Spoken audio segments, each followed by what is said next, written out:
Thank you, Mr. Chairman. I'm very pleased that the committee is going to focus on housing finance reform this fall. I think it's very important. But as always, the devil's in the details. So I just wanted to ask a couple of questions. I want to go back to the question about underwriting criteria. As you know, there are lots of factors that go into that: income level, total assets, credit history, savings, outstanding debt obligations, down payment amount, just to name some of them. And a borrower can do poorly on some of those, but still do well on others and be a good candidate for a mortgage. Community bankers tell me that this very flexible, holistic approach is very important to them in placing mortgages and making their lending decisions based on individual circumstances and market conditions. So I understand why the government would want to make its guarantee, make sure that its guarantee is available for mortgages that are likely to be repaid. But the question is how to make sure that the government is insuring decent mortgages. So I want to ask a structural question as we're thinking about this statute. Should the statute set a specific condition that must be met, like a certain down payment amount or a certain credit score or a certain income level, and then hold hard and fast to that no matter what, as a matter of statutory law? Or is it better to let the mortgage market adapt based on market conditions and based on new information about what combination of underwriting criteria best predict repayment? Ms. Gordon, maybe I could start with you on that. Sure. Thanks so much for this question, because I believe the answer is we absolutely should not set underwriting criteria in legislation in the context of the housing finance system. What we do have now that we didn't have before is through the Dodd-Frank Act, there are quite specific rules now governing the underwriting of mortgages, and those rules have been the subject of much discussion, much work by the Consumer Financial Protection Bureau, and quite a lot of interested parties have been involved in that process.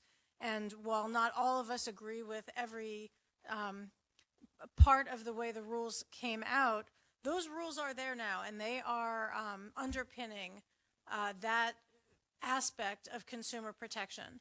Okay. And so I think it would be difficult if we, as I said, enshrine things in legislation. Okay, and let me just ask that same question of Mr. Lienhard. You do this for a living. Yeah, I think that one of the pitfalls I see with hard coding underwriting standards into legislation is that underwriting expertise and criterion change over time, and so presumably we get better and better at understanding the characteristics of borrowers and the collateral in terms of sort of what a down payment or what debt to income ratios or any other criterion that might emerge years from now. So I think that is sort of problematic, because when it's in legislation, then it's hard to sort of innovate and advance. I also think that the capital standards for the private capital should be able to create very legitimate risk to the guarantees, and that will force, in my view, to borrow Senator Corker's word, a dynamic underwriting enforcement or mechanism that I think that you're looking for through the guarantee, the private guarantee function. So I would be very opposed to hard coding underwriting standards. Good. Thank you. I'm going to assume that I'm going to get a similar answer because I want to try to hit a second question. So if I'm not, you should flag me. Well, okay? I think the loans that are guaranteed by the government in the system should be QM. All right. That should be hard coded. Got it. Yep. But it's QM. QM. Rather than coding in a specific It quality. should be QM, though, because that gets rid of a lot of the egregious loan products that are at the heart of the problems we had. So I want to ask a different question then as well, and that is because there are limitations on the scope of the government guarantee, there will be mortgage-backed securities that are not guaranteed. That's our private label market. We might make an estimate just to get us started that might be something like half the market, $5 trillion.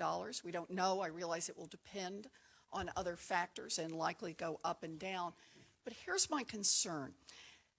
My worry is that we will have a guaranteed market and we'll have a private label market, but that the private label market will create the same kind of problem that we ended up in 2008.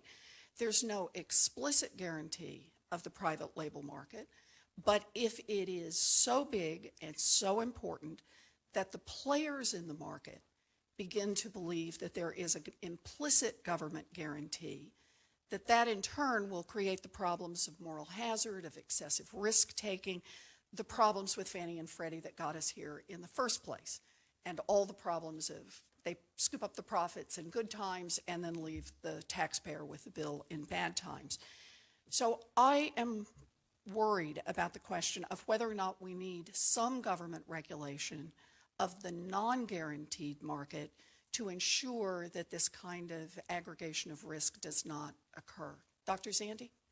I think it's appropriate for you to be concerned about this. And let me make a broad statement and then a more specific one. Broadly, it's very important to consider housing finance reform in the context of the entire mortgage finance system. You know, right now we've just been focused on the part that would get the government guarantee, but we have to think about it in the context of bank lending in terms of the private label securities market and what other may come from other sources. So we have to think about this, and the FHA, by the way. So we have to think about this holistically. And that's one very good thing about the PATH Act. It did try to think about it holistically.